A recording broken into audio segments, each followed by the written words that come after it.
How we doing, everybody? Jeff Joniak and Tom Thayer with you from PNC Studios here at Hallis Hall, and welcome to Game Preview as the Bears entertain the Miami Dolphins. Finally back home after 4 trips in 5 weeks, Tom. The Miami Dolphins come in with a high-powered passing attack and a lot of big names, and the Bears having to adjust to try to stop a big passing game and get their own passing game going today. I love to see the progress that we've seen out of the last couple of weeks of Justin Fields, because he's not only complementing the way the quarterback should play, he's complementing a lot of his teammates, and he's putting people in position to succeed. And I think when you have a wider variety of assets or weapons that you can use downfield, it makes it more difficult for the approaching defense. Matt Eberflus on the Bears coaches show on Monday night kept emphasizing, we want to spread it around to everybody. Right. So, that the 15 targets to Darnell Mooney, as we've experienced in years past, may not be the case. And just that's a defensive coach telling you that it's a lot harder to deal with multiple players than it is to just focus on one guy. And the running game is obviously another example of that, building through that. This past week, Darnell was targeted 5 times. He had 5 catches. Velus Jones had 2 wide receiver sweeps that resulted in first down. One of them was on 1st and 20. We talked about Cole Kmet being involved in the passing game. So when you do spread the ball out, you create uncertainty every time the Bears go to the line of scrimmage, and then you kind of investigate the vulnerabilities of your opponent. So how can I put this person in position to challenge what we perceive as a vulnerability to get bigger plays out of it? It's crazy how Justin Fields has calmly adjusted to the pressure, and that's just going to continue to serve him well moving forward. It's just been very impressive. Eyes continue downfield, and he trusts himself so much when he's ejecting the pocket or feeling pressure that he could deke this way, move this way, and turn the corner and pick up positive. He's headed towards 900-plus rushing yards. Right. Well, you go back and you watch the last couple games and watch the Dallas game, and look how he puts defenders in a no-man's land. Yeah. If they commit to Justin, and then he throws it over the top. If they want to go to the coverage, then he runs it for a significant amount of yardages. So I think it's really interesting, like you said, how he's calmly been able to do it.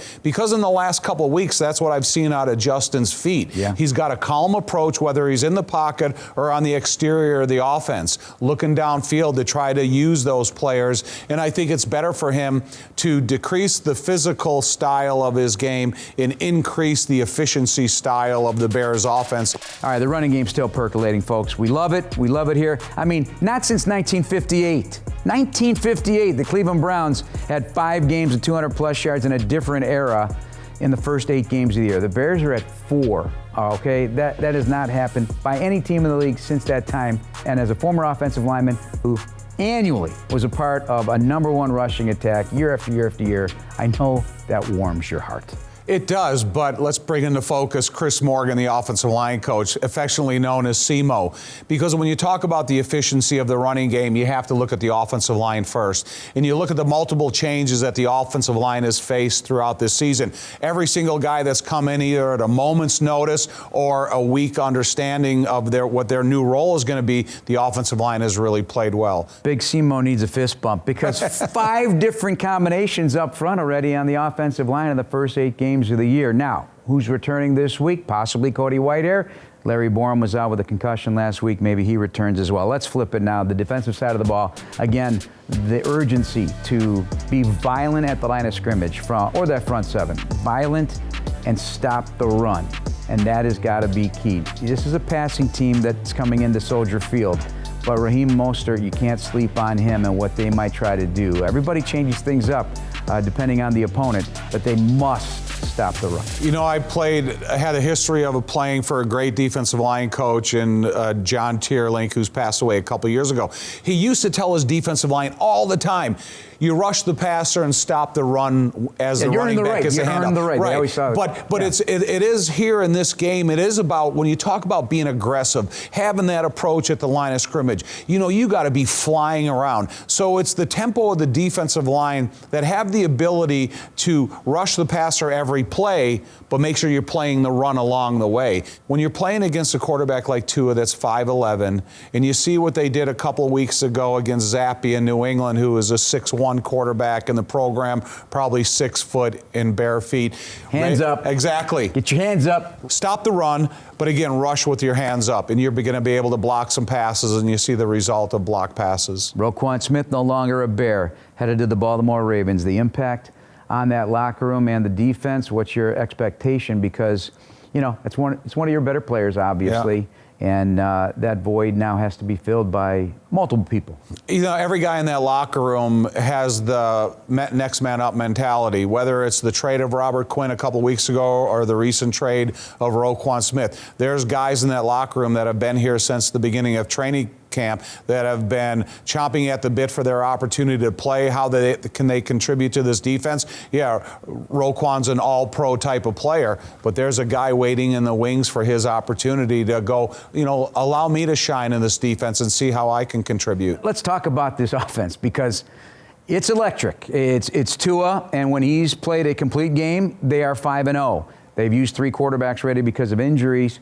But it's a two-man show in the passing game. They have the bulk of the yards, and that's Tyreek Hill, the otherwise known as Cheetah. Outstanding. Let's start with him right there because the 4.24 speed is amazing. You're not going to match up against him. It's going to be about the contributions of the defense as a whole and how they slow down the process of their working offense.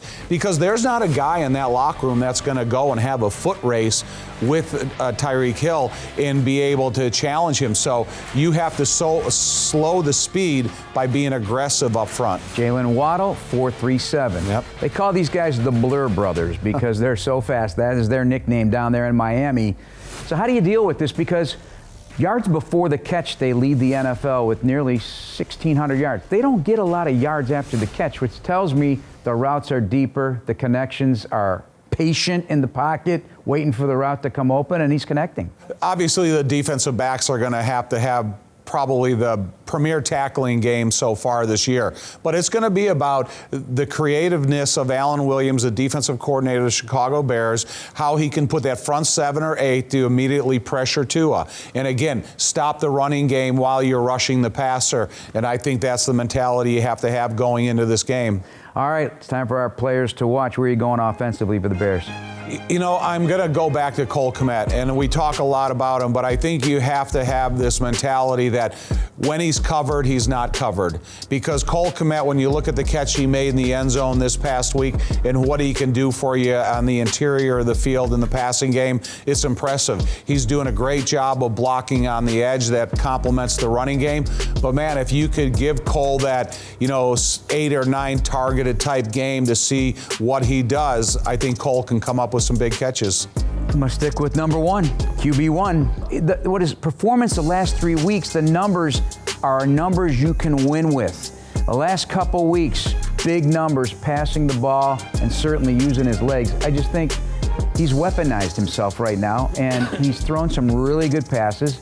All right, let's go on the defensive side of the ball. I'm going to go with the unknown. Who's going to fill in for Roquan Smith. And that's going to be a linebacker. As you said, the coaches could possibly circle this new number in the starting lineup.